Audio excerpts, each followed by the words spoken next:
द्वारा आयोजित इस गोष्ठी में, इसलिए हमने इसको सम्मेलन नाम दे दिया कि कवि गोष्ठी है, कवियों के मध्य है और लोग जो उससे जुड़ाव रखते हैं उनके लिए, इसलिए हमने इसको कवि गोष्ठी रखा है।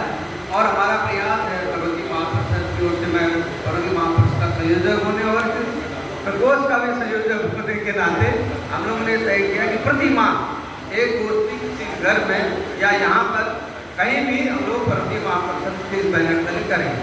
और गोष्ठी का तात्पर्य है कि हम अपनी कविताएं कम से कम आपस में तो सुने हम क्या लिख रहे हैं और उसमें बैठ के क्या परिमार्जन हो सकता है, एक दूसरे कैसे लिख रहे हैं, उनका स्तर क्या है, किस तरह से हम लोग आपस में हम लोगों का एक क्लब जैसा होना चाहिए।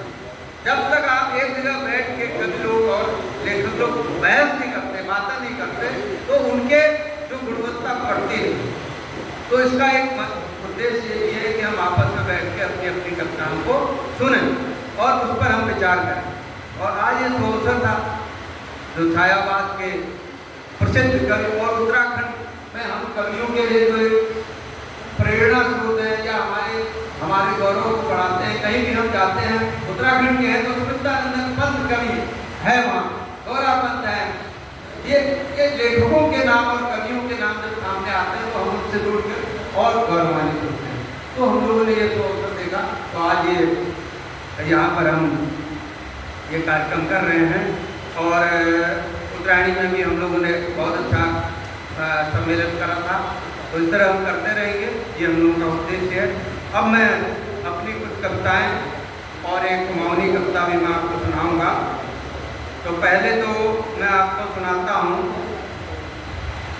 हम सब लोग प्रवासी हूँ, यानी कि हम उत्तराखंड से यहाँ आ चुके हैं, तो मैंने उनके लिए एक सौगंध खाने की बात कही गई है, क्योंकि हम लोग हमारा शरीर सबका यहाँ पर है जरूर, लेकिन आत्मा हम लोगों की पहाड़ में ही बसती है।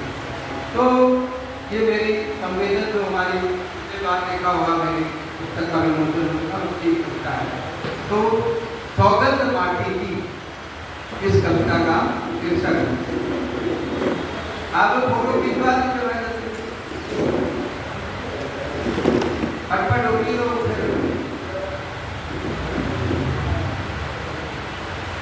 तो ये आज तक 50 साल से आवश्यक है, हमने देती है हमारे अलग विचार वगैरह कोई बैठ जाएगा।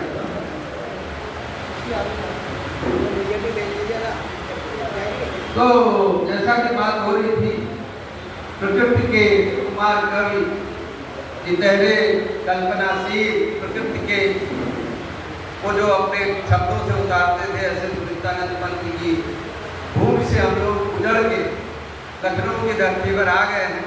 तो हम लोग कुछ सौगंध मैंने आप लोगों से खिलवाना चाह रहा हूँ। तो मेरी इस कविता का शीर्षक है सौगंध माटी की। चलो लौट चलो वो प्रवासी, चलो लौट चलो वो प्रवासी, तुम्हें मेरी सौगंध, गांव को क्यों भूल गए माटी की गंध। हिमाचल के सुरंग देखो फूलों की सुगंध, जल जंगल जमीन से आपका रहा है अनुबंध, आपका रहा है अनुबंध। यहाँ शहर की भीड़ भाड़ वाहनों का शोर, जाने क्यों नहीं मुंह मोड़ा तुमने अपने गाँव की ओर। एसी से ठंडी हवा, बाज पेड़ों की छाँव, शहर से कहीं बेहतर है अपना नन्हा गाँव। रात को कड़कड़ाती ठंड पर, ये सुमित्रानंद की कल्पना जो अपने पहाड़ के प्रति जैसे है, तो उसी को मैंने उतारा है और आपसे कुछ सौगंध ले रहा हूँ। रात को कड़कड़ाती ठंड पर, दिन में गुनगुनाती धूप, वालों घोड़ियों की हाँक और घसियालियों का बनवारी धूप, पहाड़ों से प्रतिध्वनित हो रहे गीत लोक संगीत, जूती खेत में बैलों की जोड़ी जिससे है हमको प्रीत। खेतों खलियानों से अपना अटूट संबंध, चलो लौट चलो वो प्रवासी तुम्हें मेरी की सौगंध। आया बसंत फूलों से लदे पेड़ चौंगोर, जुहू घुघूती चहक रही जंगल में नाच रहा और होली भी आ गई। या हम लोग होली मनाते हैं, लेकिन वहाँ जो पूरे 6-7 दिन होली होती है तो होलियारे जाते हैं। तो मुझे याद आती है मेरे पिताजी के पास एक वो था, होली में पहनने के लिए कोट था। अब वो हर साल तो उन दिनों सिलवा नहीं पाते थे, वो कोट पूरे 6-7 दिन पूरे पहना जाता था, फिर धो धा के उसको रख दिया जाता। तो होलियारी याद आ रही मुझे, पूरे हम लोग बाजे गाने के साथ जाते थे। होली भी आ गई, गूंज रहे होलियारों के गीत, याद बहुत आ रहे हैं अब हमको उन दिनों के मनगीत। शहर के आनंद से प्रदूषण से तोड़ो संबंध, पहाड़ उजड़ रहे हैं, टूट रहे हैं तटबंध। चलो लौट चलो वो प्रवासी तुम्हें मेरी सौगंध, चलो लौट चलो वो प्रवासी तुम्हें मेरी। तो ये तो मैंने एक कविता आपके सामने रखी जो आपको सौगंध दे रहे हैं। तो थोड़ा कवियों के लिए मैंने लिखा है, कहा सुनिए। ये शायर और कवि कैसे ऐसे लिखते होंगे ललित जी, ये शायर और कवि कैसे ऐसा लिखते होंगे, इनके घरों के आगे शायद शब्द पंख लगाकर उड़ते होंगे, इनके घरों के आसपास शायद शब्द पंख लगाकर उड़ते होंगे।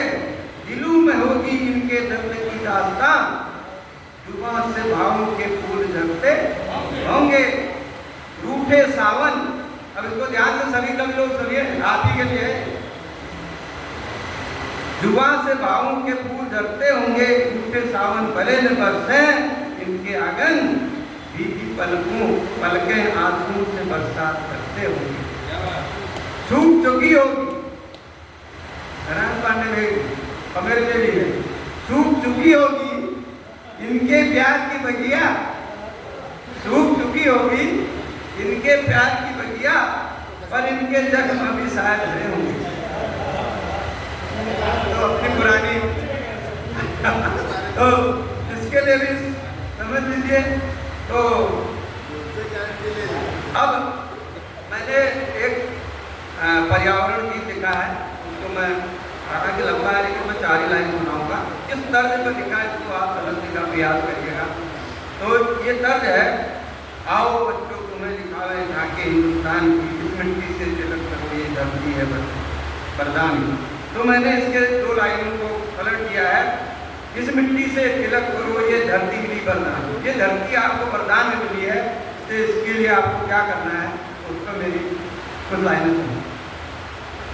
सरिता निकल बह रही है किसे सुनावे अपनी पीर, वृक्ष अब बचे नहीं है ठूंठ कड़े नदी के, ठूंठ कड़े नदी। हरा भरा वन कानन था, फल फूलों से जुगती डाल, चारों ओर फल फूल खिले थे, लगते थे धरणी के दाल, लगते थे धरणी के दाल। आओ लोगो इन वृक्षों का करो संरक्षण, धरती मिली वरदान में, धरती मिली वरदान में। आओ लोगो, अगर लोगों को करना है तो सब कुछ है, ये हमें क्या करना है इस पर। शीतल समीर पेड़ पौधे थे, प्राणी जगत के थे ये साथ, सुख समान है ये धरा के, कहलाते नबी के संगार, कहलाते नबी के संगार। कई वसंत सुंदर देखे थे, बीत गए सैकड़ों साल, घनी डालें दूर तक फैली तना इनका बड़ा मिजाज। आओ लोगो इन वृक्षों का करो तुम पालन, धरती मिली वरदान में, धरती मिली वरदान में। अरे बहुत बड़ी कविता है, इसमें अगर 2-3 पेज की है, लेकिन वो सब सुनाऊंगा तो मैं ही सुनाकर रह जाऊंगा। तो इसके लास्ट में हमने आपको, अगर हम भाषण तो दे रहे हैं ये करो करो, लेकिन हमें क्या करना, ये हम 4 जो अंतिम स्टेज है वो आपको करना। आओ लोगो इनसे तिलक करो ये धरती मिली वरदान में, धरती मिली वरदान में। आओ लोगों जन्मदिन हो विवाह पर्व हो, ध्यान से सुनिएगा। जन्म ये हमने मैथिली आंदोलन से इसको दिया है। जन्मदिन हो विवाह पर्व हो करो प्रतिज्ञा ऐसी आज, जन्मदिन हो विवाह पर्व हो करो प्रतिज्ञा ऐसी आज, ऐसे जोशों पर वृक्ष लगावे अगली पीढ़ी को दे उपहार, अगली पीढ़ी को दे उपहार। आओ लोगों, आओ लोगों। तो ये बहुत लंबी कविता है, छोटी बेटी है, लेकिन मैंने अपने कुछ तंजा सुनाए हैं।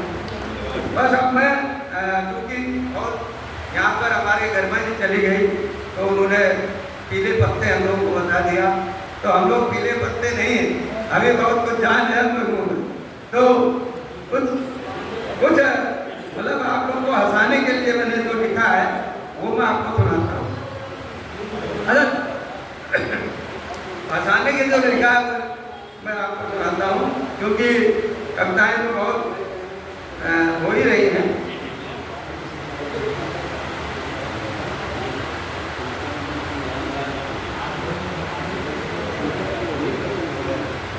अच्छा सुनिए।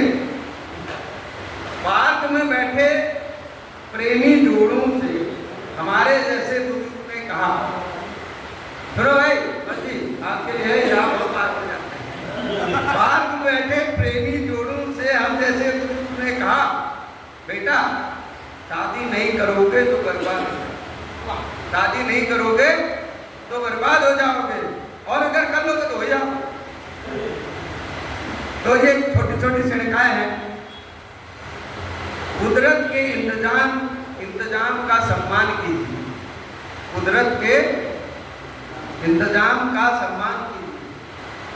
दलित जी आपके तो वाले नहीं है, तो कुदरत के इंतजाम का सम्मान कीजिए, बालों की सफेदी को न नीलाम कीजिए। हम प्यार मोहब्बत को, यह प्यार मोहब्बत जवां दिलों की चीज है, अब आप बुढ़ापे में रहना।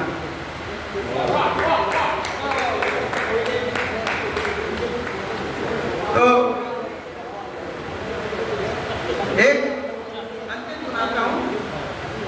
ये देखिए मैं थोड़ा ये उसमें मैंने इधर उधर से चुरा भी ली है, ये मेरी मूल कविताएं नहीं है, ये तो आपके एंटरटेनमेंट के लिए मैं सुना रहा हूँ, लेकिन ये मेरी है। मैं तन्हा खड़ा था, मैं तन्हा खड़ा था, वो मुझसे आगे सट गई। अध्यक्ष जी, ये अध्यक्ष के लिए, मैं तन्हा खड़ा था, वो मुझसे आगे सट गई, मुझको बड़ी खुशी हुई कि लड़की पट गई। उसका मुझको मदहोश करना पूरा न था, उसका मुझको मदहोश करना पूरा न था, पर जब होश माया देखकर तो ये कुछ तरीकाएं हैं। तो मैंने एक नई चीज लिखी है, उसको मैं यहाँ पूरा नहीं सुनाऊंगा, लेकिन किस तरह मैंने लिखी है बस 4 ही लाइन सुनाऊंगा। वो इसलिए लिखी, थोड़ा मैंने अलग ढंग से लिखी है, और उसको मैं यहाँ पर आपको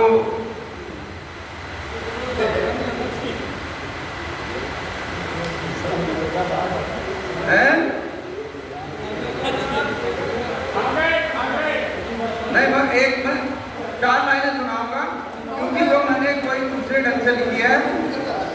देखिए अब ये राधिका को जैसे हमारे यहाँ रंगोली पर, अरे हमारे यहाँ तो करने तो राधिका जो है, राधा जो है तैयार हो रही है कृष्ण से मिलने जाने के लिए, कैसे तैयार हो रही, क्या सोच रही, क्या वो गड़बड़ा जा रही है। तो कुमाऊनी में थी, आखन को ताड़ी ताड़ी काजब की मोटी गजरारीदार, आखन को ताड़ी ताड़ी काजब की मोटी गजरारीदार, की लगौन रह चकी धुली। क्वेश्चन मार्क है, क्या लगा है?